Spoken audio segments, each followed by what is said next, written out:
नमस्कार दोस्तों, बहुत-बहुत स्वागत है आपका हमारे चैनल एनसीईआरटी सॉल्यूशन 99 में।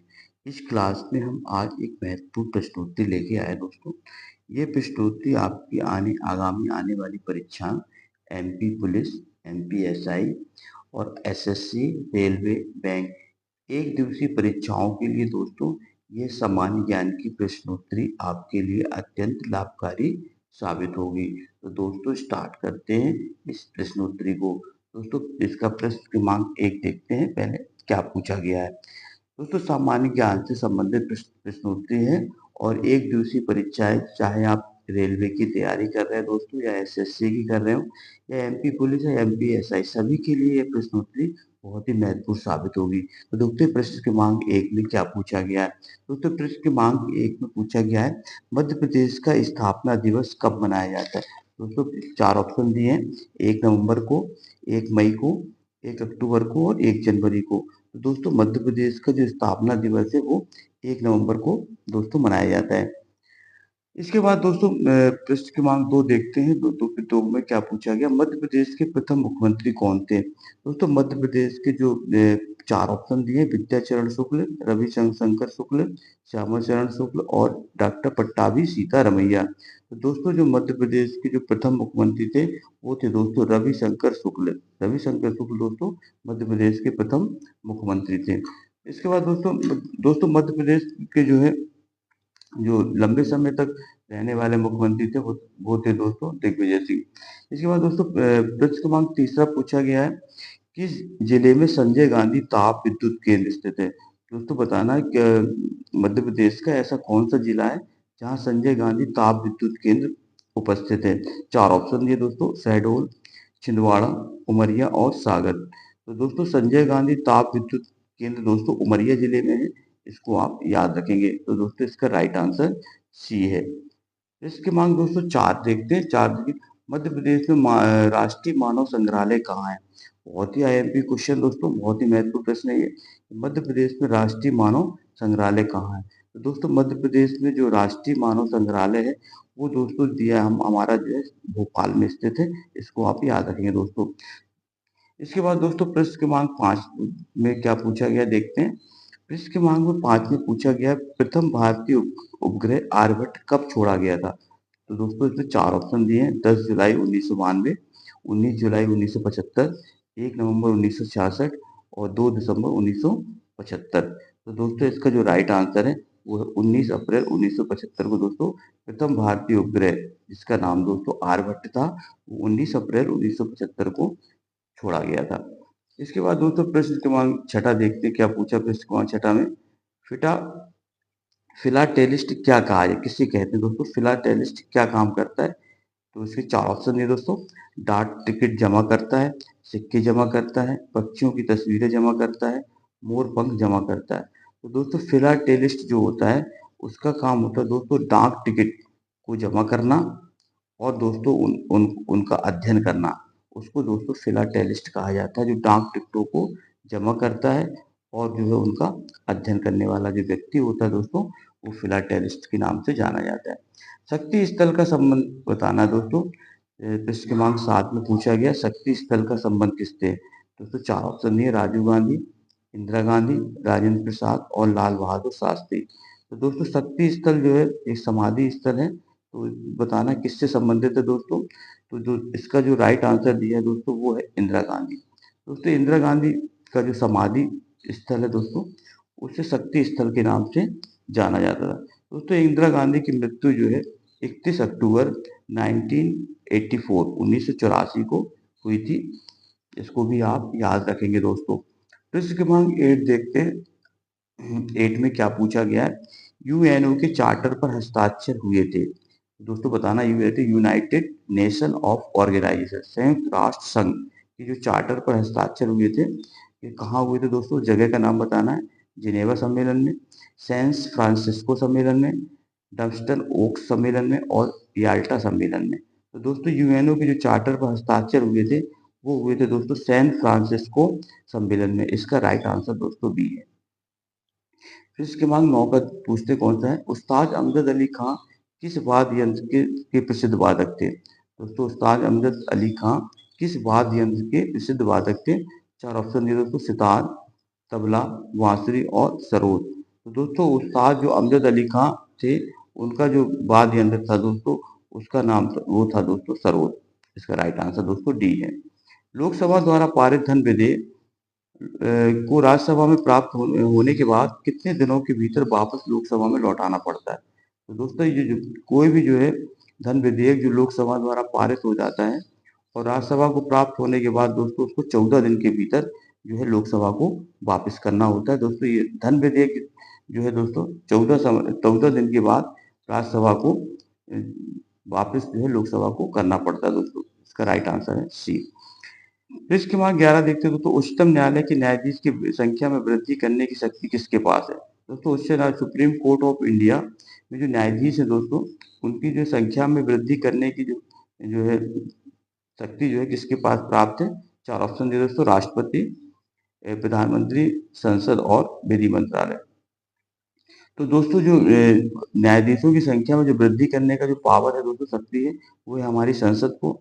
और संसद जो है हमारे दोस्तों लोकसभा, राष्ट्रपति और राज्यसभा, इन तीनों से मिलकर बनती है। पृष्ठ क्रमांक 12 देखते हैं दोस्तों, गांधी जी ने दांडी समुद्र तट पर नमक कानून का उल्लंघन किया था। दोस्तों बताना है कि गांधी जी ने दांडी समुद्र तट पर नमक कानून का उल्लंघन किया था। उस दोस्तों तिथि का नाम बताना है, वो कौन सी तिथि थी? तो दोस्तों जो इसका जो राइट आंसर है दोस्तों, वो 6 मार्च 1930 को जो है दोस्तों गांधी जी ने दांडी समुद्र तट पर नमक कानून का उल्लंघन किया था दोस्तों। इसके बाद दोस्तों इसका जो राइट आंसर दोस्तों, सॉरी, इसका राइट आंसर 6 अप्रैल 1930 है दोस्तों। इसके बाद दोस्तों प्रश्न क्रमांक 13 देखते हैं, क्या पूछा प्रश्न क्रमांक 13 में, निम्नलिखित स्थानों में से कहाँ महात्मा गांधी ने भारत में सर्वप्रथम सत्याग्रह प्रारंभ किया था? तो दोस्तों जो भारत में जो प्रथम सत्याग्रह हुआ था, उस जगह का नाम बताना दोस्तों, कहाँ पे है? तो इसका दोस्तों राइट आंसर चंपारण। चंपारण सत्याग्रह दोस्तों 1917 में जो हुआ था, ये महात्मा गांधी का सर्वप्रथम सत्याग्रह था दोस्तों। चंपारण दोस्तों बिहार में है, इसको भी आप याद रखेंगे। इसके बाद दोस्तों प्रश्न क्रमांक 14 देखते हैं, प्रश्न 14 में क्या पूछा है दोस्तों। प्रश्न क्रमांक 14 में पूछा दोस्तों, कुंवर सिंह ने सन 1875 ईस्वी के विद्रोह में किस प्रांत का नेतृत्व किया था? दोस्तों कुंवर सिंह ने जो 1857 का विद्रोह हुआ था दोस्तों, उसका नेतृत्व जो हमारा किया था दोस्तों, वो किया था बिहार से। तो दोस्तों इसका राइट आंसर है बिहार। इसके बाद दोस्तों 15वां क्वेश्चन देखते हैं। 15, रेगुल मिट्टी सबसे ज्यादा कहाँ पाई जाती है दोस्तों? रेगुल मिट्टी जो होती है, चार ऑप्शन दिए दोस्तों, महाराष्ट्र, झारखंड, तमिलनाडु और आंध्र प्रदेश। तो दोस्तों जो रेगुल मिट्टी होती है वो महाराष्ट्र में सबसे ज्यादा पाई जाती है दोस्तों। रेगुल मिट्टी को काली मिट्टी भी कहा जाता है दोस्तों। ये सबसे ज्यादा नमी धारण करने की क्षमता पाई जाती है दोस्तों काली मिट्टी में। और ये महाराष्ट्र और कुछ मध्य प्रदेश, दोनों में दोस्तों ये मिट्टी, काली मिट्टी पाई जाती है। इसके बाद दोस्तों प्रश्न के बाद दोस्तों, ये जो काली मिट्टी होती है, ये कपास की खेती के लिए बहुत ही दोस्तों ये उपयोगी होती है। फिजी द्वीप, उसका पृष्ठ क्रमांक 16 देखते हैं, फिजी द्वीप अवस्थित है, बताना है कहाँ स्थित दोस्तों? प्रशांत महासागर में, हिंद महासागर में, अटलांटिक महासागर में या अरब महासागर में? दोस्तों फिजी जो द्वीप है, ये जो दोस्तों हमारा जो है प्रशांत महासागर में स्थित है दोस्तों। इसका राइट आंसर दोस्तों है प्रशांत महासागर। दोस्तों इसका राइट आंसर ए है। पृष्ठ क्रमांक 17 देखते हैं दोस्तों, भारत का कौन सा राज्य सर्वाधिक अभ्रक उत्पादन करता है? दोस्तों बताना कि भारत का जो सबसे कौन सा ऐसा राज्य है, स्टेट है, जहाँ अभ्रक जो है सबसे ज्यादा जो है उत्पादन होता है? चार ऑप्शन दिए दोस्तों, मध्य प्रदेश, उड़ीसा, जम्मू कश्मीर और झारखंड। तो दोस्तों दिए गए विकल्प में झारखंड जो दोस्तों विकल्प जो है जहाँ पर अभ्रक का उत्पादन सबसे अधिक होता है दोस्तों। दोस्तों प्रश्न क्रमांक 18 देखते हैं दोस्तों, किस राज्य की अन्य देशों से भौगोलिक सीमाएं नहीं जुड़ती हैं? बताना दोस्तों, बताना है ऐसा कौन सा राज्य है जिसकी सीमाएं अन्य राज्यों से नहीं जुड़ती हैं? बिहार, पंजाब, राजस्थान और हरियाणा। तो दोस्तों इसका जो राइट आंसर है वो है दोस्तों हरियाणा। इसके बाद दोस्तों प्रश्न क्रमांक 19 देखते हैं। प्रश्न 19 में क्या पूछा गया है? वर्ष 2011 की जनगणना के अनुसार किस राज्य में सर्वाधिक जनसंख्या घनत्व पाया जाता है? दोस्तों टॉप 40 प्रश्न है दोस्तों, ये बहुत ही महत्वपूर्ण प्रश्न है और ये आपके लिए आगामी परीक्षा जो भी आप एक दिवसीय परीक्षा की तैयारी कर रहे हैं दोस्तों, उसके लिए ये प्रश्नोत्तरी बहुत ही लाभकारी साबित होगी। प्रश्न 2011 की जनगणना के अनुसार किस राज्य में सर्वाधिक जनसंख्या जो है दोस्तों घनत्व पाया जाता है? दोस्तों जनसंख्या घनत्व होता है प्रति वर्ग किलोमीटर में निवास करने वाली जो जनसंख्या होती है दोस्तों, वो जनसंख्या घनत्व कहलाती है। इसके बाद दोस्तों तो वो तो 4 ऑप्शन दिए हैं। सर्वाधिक जनसंख्या घनत्व 2011 की जो सेंसस हुई थी दोस्तों जनगणना, उसमें बताना है किस राज्य में सर्वाधिक जनसंख्या घनत्व पाया जाता है। तो दोस्तों जो इसका राइट आंसर है वो है दोस्तों बिहार। बिहार में दोस्तों प्रति व्यक्ति वर्ग किलोमीटर में जनसंख्या का जो घनत्व था दोस्तों सबसे अधिक था। दिल्ली सल्तनत का कौन सा सुल्तान लाख बख्श के नाम से जाना जाता है दोस्तों? दिल्ली सल्तनत का कौन सा सुल्तान था जिसे लाख बख्श की उपाधि दी गई थी? तो दोस्तों इसका जो राइट आंसर है वो था कुतुबुद्दीन ऐबक। कुतुबुद्दीन ऐबक को दोस्तों लाख बख्श कहा जाता है और दोस्तों लाख बख्श का अर्थ होता है लाखों का दान देने वाला। महमूद गजनवी के साथ भारत आने वाला मुस्लिम विद्वान कौन था? दोस्तों महमूद गजनवी जो के साथ भारत आने वाला मुस्लिम विद्वान कौन था? अमीर खुसरो, अलबर्नू, इब्न बतूता और फरिश्ता। तो दोस्तों इसका राइट आंसर दोस्तों वो था अलबर्नू जो था विदेशी यात्री था दोस्तों, और ये महमूद गजनवी के साथ भारत में जो है आया था। कौन सी नदी बंगाल का दुख कहा जाती है? दोस्तों बताना है कौन सी नदी जो बंगाल का शोक कही जाती है। तो दोस्तों इसका राइट आंसर है दामोदर नदी। दामोदर नदी दोस्तों जो है बंगाल का शोक कही जाती है, जबकि कोसी नदी को दोस्तों बिहार का शोक कहा जाता है। चंबल नदी का उद्गम स्थल क्या है? उद्गम कहाँ होता है दोस्तों? बताना चंबल नदी कहाँ से निकलती है। 4 ऑप्शन दिए दोस्तों, भिंड, रतलाम, महू और उज्जैन। तो दोस्तों चंबल नदी जो है मध्य प्रदेश के महू जो है से निकलती है दोस्तों। और दोस्तों जो अधिकांश नदियां दोस्तों मध्य प्रदेश से निकलती हैं, इसलिए दोस्तों मध्य प्रदेश को नदियों का मायका कहा जाता है। इसको भी आप याद रखेंगे दोस्तों। अधिकांश नदियां जो है मध्य प्रदेश से निकलती हैं, इसलिए मध्य प्रदेश को नदियों का मायका कहा जाता है दोस्तों। पृष्ठ क्रमांक 24 देते हैं, भारत की सबसे बड़ी सिंचाई नहर कौन सी है? दोस्तों भारत की सबसे बड़ी सिंचाई नहर 4 ऑप्शन दिए, यमुना नहर, सरहिंद नहर, इंदिरा गांधी नहर और अपर बड़ी दोआब नहर। तो दोस्तों इसका राइट आंसर दोस्तों इंदिरा गांधी नहर है, तो भारत की सबसे बड़ी सिंचाई नहर। कौन सा राष्ट्रीय पार्क एक सींग वाले गैंडे के लिए प्रसिद्ध है? तो दोस्तों जो एक सींग वाला गैंडा जो है वो पाया जाता है दोस्तों काजीरंगा अब नेशनल पार्क में। इसके बाद दोस्तों प्रश्न क्रमांक 26 है, पृथ्वी किस तारामंडल का भाग है? दोस्तों पृथ्वी जो है आकाशगंगा जो है तारामंडल का भाग है। हीराकुंडा परियोजना किस नदी पर? दोस्तों हीराकुंडा बताना जो परियोजना है भारत की, तो किस नदी पर है? तो दोस्तों जो हीराकुंडा परियोजना है, 4 ऑप्शन दे दो, गोदावरी, महानदी, दामोदर और कोसी। तो दोस्तों हीराकुंडा जो परियोजना है वो जो है हमारे दोस्तों महानदी पर स्थित है, इसको आप याद रखना दोस्तों। दोस्तों ये सबसे लंबी परियोजना है और दोस्तों हीराकुंडा जो है महानदी पर जो है ये बांध बनाया गया है दोस्तों, और ये बांध जो है भारत का सबसे लंबा बांध है। विश्व का सबसे छोटा महासागर कौन सा है दोस्तों? प्रशांत, हिंद, अटलांटिक और आर्कटिक। तो दोस्तों विश्व का सबसे छोटा महासागर वो दोस्तों आर्कटिक महासागर है। इसका राइट आंसर दोस्तों डी है। इसके बाद दोस्तों प्रश्न क्रमांक 29 देखते हैं, 29 में क्या पूछा गया है। 29 से दोस्तों पूछा गया है कि भारत के किस राज्य में दोस्तों भारत के किस राज्य में सर्वाधिक चंदन मिलता है? बताना दोस्तों भारत का ऐसा कौन सा राज्य है जहाँ चंदन जो है दोस्तों सबसे ज्यादा पाया जाता है दोस्तों? आंध्र प्रदेश, कर्नाटक, केरल और मध्य प्रदेश। तो दोस्तों चंदन जो है हमारे भारत में सबसे अधिक कर्नाटक राज्य में पाया जाता है दोस्तों, और कर्नाटक की राजधानी दोस्तों बेंगलुरु है। तो दोस्तों इसका राइट आंसर दोस्तों 29 का बी है। प्रश्न क्रमांक 30 देखते हैं दोस्तों, पाक जल डमरू मध्य कहाँ से सबसे नजदीक है दोस्तों? बताना है महाराष्ट्र, तमिलनाडु, आंध्र प्रदेश और उड़ीसा। दोस्तों पाक स्टेट या पाक जल डमरू मध्य जो है वो दोस्तों तमिलनाडु से जो है दोस्तों सबसे अधिक नजदीक है। सबसे अधिक लिखित संविधान वाला देश है दोस्तों, बताना तो सबसे लंबे लिखित संविधान वाला दोस्त है संविधान वाला देश कौन सा है दोस्तों? भारत, जापान, कनाडा और ऑस्ट्रेलिया। तो दोस्तों भारत का संविधान सबसे बड़ा और सबसे लिखित संविधान है दोस्तों, और इसको जो है दोस्तों इसका जो राइट आंसर है दोस्तों वो है हमारा भारत। सबसे लंबा लिखित संविधान वाला देश दोस्तों भारत है। भारत का जो दोस्तों संविधान है इसमें 8 अनुसूचियां हैं, इसको भी आप याद रखेंगे दोस्तों।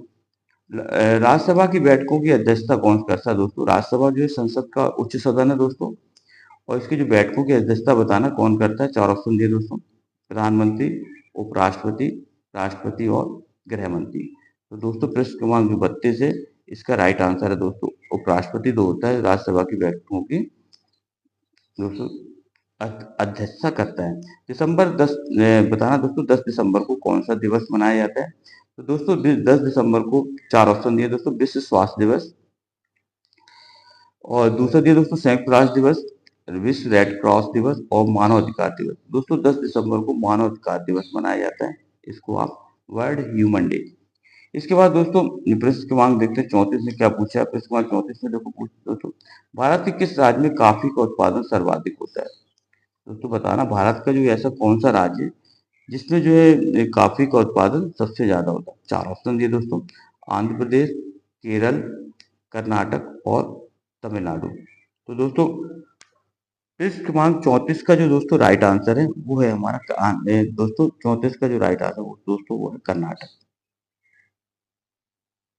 इसके बाद दोस्तों प्रश्न क्रमांक 35 देखते 35। प्रश्न क्रमांक 35 में क्या पूछा गया।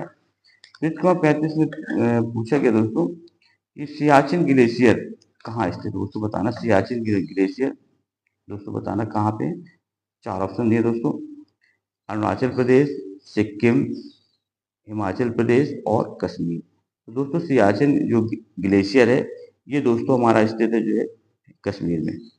दोस्तों ये सबसे ऊंचाई पर एक युद्ध भूमि है, ये दोस्तों कश्मीर में स्थित है। स्वतंत्र भारत का पहला भारतीय गवर्नर जनरल कौन था। दोस्तों ये प्रश्न बार बार परीक्षाओं में रिपीट होता है, तो इस प्रश्न को आप अच्छी तरह से देखें दोस्तों। स्वतंत्र भारत का पहला भारतीय गवर्नर जनरल कौन था। दोस्तों जो स्वतंत्र भारत का 4 ऑप्शन दिए दोस्तों, लॉर्ड माउंटबेटन, जवाहरलाल नेहरू, सरदार पटेल और सी राज गोपालाचारी। तो दोस्तों इसका जो राइट आंसर है सी राज गोपालाचारी जो स्वतंत्र भारत के प्रथम भारतीय गवर्नर जनरल थे। प्रश्न क्रमांक 37 देखते हैं दोस्तों, रेगिस्तान जो भारत और पाकिस्तान के बीच सीमा में पड़ता है वो कौन सा दोस्तों रेगिस्तान बताना है। सहारा, थार, गोबी और इनमें से कोई नहीं। तो दोस्तों भारत और पाकिस्तान की सीमा के बीच दोस्तों रेगिस्तान है वो है हमारा दोस्तों थार रेगिस्तान है, जो भारत और पाकिस्तान के बीच है दोस्तों, और ये रेगिस्तान में है। दोस्तों प्रश्न क्रमांक 38 पूछा, रुपए की सिक्का भारत में पहली बार किसके शासनकाल में ढाला गया था। प्रश्न क्रमांक 37 दिया दोस्तों रुपए का सिक्का। तो दोस्तों रुपए का जो सिक्का था पहली बार डाला गया था शेरशाह सूरी के शासनकाल में। दोस्तों शेरशाह सूरी ने दोस्तों ग्रांड ट्रंक रोड का निर्माण कराया था, और दोस्तों ये इसकी जो है भारत का सबसे लंबा राष्ट्रीय राजमार्ग है दोस्तों, और ये दोस्तों दिल्ली से लेकर के दोस्तों अमृतसर तक ये रोड है दोस्तों, grand trunk road GT road के नाम से दोस्तों ये जाना जाता है। प्रथम विश्व युद्ध किस अवधि में लड़ा गया दोस्तों, प्रथम युद्ध के समय बताना है।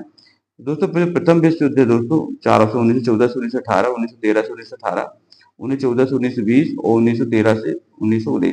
दोस्तों प्रथम विश्व युद्ध जो है दोस्तों 1914 से 1918 के बीच लड़ा गया था दोस्तों, और द्वितीय विश्व युद्ध दोस्तों 1939 से 1945 तक लड़ा गया था। इसके बाद दोस्तों आज का जो है अंतिम प्रश्न है, निम्नलिखित में से कौन सा वेद सबसे प्राचीन वेद है दोस्तों बताना है। सामवेद, यजुर्वेद, अथर्ववेद और ऋग्वेद। तो दोस्तों इनमें से जो सबसे प्राचीन दोस्तों वेद है वो है हमारा ऋग्वेद। तो दोस्तों ये इसका राइट आंसर है। तो दोस्तों ये वेद 4 प्रकार के हैं दोस्तों, जिसमें जो है ऋग्वेद, यजुर्वेद, सामवेद और अर्थवेद। दोस्तों सबसे जो पुराना वेद है वो है ऋग्वेद। तो दोस्तों इस तरह आज की प्रश्नोत्तरी जो 40 प्रश्न हमने किए हैं, ये प्रश्न दोस्तों आपके आने वाली जो परीक्षा है, चाहे वो एमपी पुलिस की हो, एमपी एसआई हो, या आप एसएससी हो, रेलवे, बैंक, किसी भी दोस्तों एक दिवसीय परीक्षा के लिए ये प्रश्नोत्तरी आपके लिए दोस्तों बहुत लाभकारी साबित होगी। दोस्तों इसी तरह आप हमारे चैनल से पहली बार जुड़े हैं तो हमारे चैनल को दोस्तों सब्सक्राइब कर लें, लाइक कर दें और ज़्यादा से ज़्यादा लोगों को शेयर कर दें। हम आपके लिए इसी तरह रोज प्रश्नोत्तरी लाते रहेंगे दोस्तों। तो दोस्तों जय हिंद, जय भारत, वंदे मातरम दोस्तों।